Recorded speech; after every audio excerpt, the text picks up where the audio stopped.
பள்ளிகளில் மாணவர்களின் ஆர்வம், வயது மற்றும் நிகழ்ச்சியின் நோக்கத்தை பொறுத்து பல்வேறு துறைகளைச் சேர்ந்தவர்களை சிறப்பு பேச்சாளர்களாக அழைக்கலாம். மாணவர்களுக்கு பயனுள்ள சில முக்கிய பேச்சாளர் பிரிவுகள். தன்னம்பிக்கை பேச்சாளர்கள் மாணவர்களின் மன அழுத்தத்தை குறைக்கவும் விடாமுயற்சியை தூண்டவும் இவர்களை அழைக்கலாம். உதாரணமாக ஆகாஷ் கௌதம் அல்லது தமிழகத்தின் புகழ்பெற்ற பேச்சாளர்களான சோமவள்ளியப்பன், சுமதி ஸ்ரீ போன்றோரை அணுகலாம்.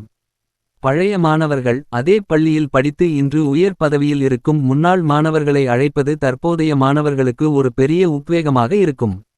தொழில்முறை நிபுணர்கள், மருத்துவர்கள், பொறியாளர்கள், இராணுவ அதிகாரிகள் அல்லது IAS IPS அதிகாரிகளை அழைத்து அவர்களின் பணி அனுபவங்களை பகிரச் செய்யலாம்.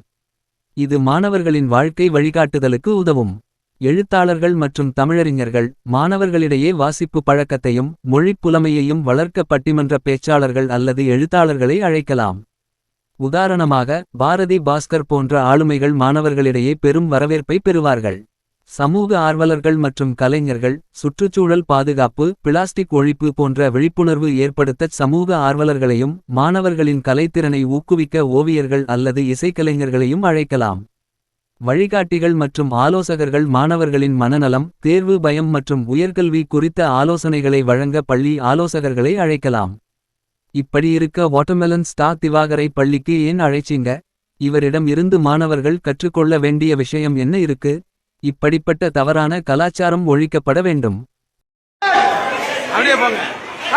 நீங்கள் அமைதியாக இருந்தால் நம்முடைய சிறப்பு விருந்தினர் டாக்டர் திவாகர் அவர்கள் இப்பொழுது உங்களை நோக்கியே அவர் வந்து கொண்டிருக்கின்றார்.